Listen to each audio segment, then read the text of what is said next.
In today's video, I'm going to teach you how to check DuckDuckGo history.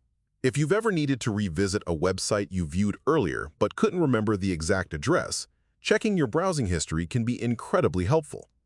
In this tutorial, I'll show you how to access and review your browsing history in the DuckDuckGo browser. Before we begin, it's important to understand how the browser handles this information. DuckDuckGo is designed with privacy in mind.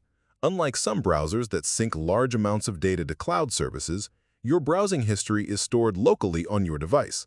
This means the information remains on the computer you're using. However, if you've previously used the Fire button to clear your data, enabled automatic data deletion when closing the browser, or browsed using a private window, there may not be any history available to view. With that in mind, let's get started. Begin by opening the DuckDuckGo browser on your computer. Make sure you're launching the actual browser application rather than simply visiting the DuckDuckGo search engine through another browser.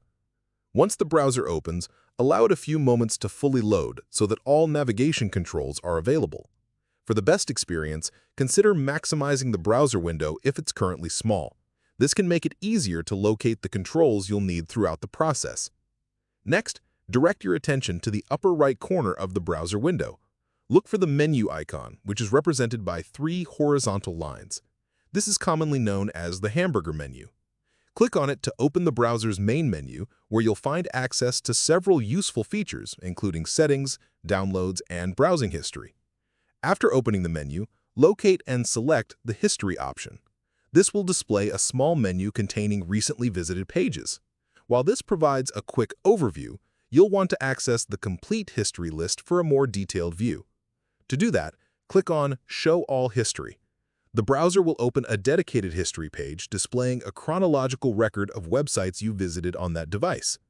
Typically, you'll see page titles along with their corresponding web addresses, making it easier to identify past browsing activity. If the history page appears empty, it usually means that your browsing history has been cleared or that no history has been saved since the most recent cleanup. From here, you can scroll through the list to review previously visited pages. If you're looking for something specific, use the search field at the top of the history page. Enter a keyword, website name, topic, or part of a web address, and the results will automatically narrow down to matching entries. This can save a lot of time when you're trying to locate a particular page. If you're still unable to find a website, keep in mind that it may have been opened in a private window or visited on a different device, which would prevent it from appearing in this history list. And that's all there is to it. You now know how to access, search, and review your browsing history in the DuckDuckGo browser. If you found this video helpful, let me know in the comments, give it a like, subscribe to the channel, and don't forget to hit the notification bell.